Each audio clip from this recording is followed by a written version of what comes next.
शीतलहरी बहे राजा लगे सूता घरे आजा शरीरिया सुखाइल जाता उठवा झुराइल जाता सबका साजन बिने लाइन मारत मोहलावा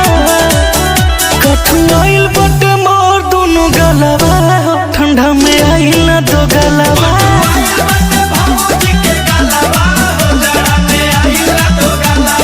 नीचे ऊपर लगतावे पलवा ठंडा में आइल ना दो गलवा अरे अब ताजा कठुआइल बट मोर दोनों गलवा ठंडा में आइल ना दो गलवा।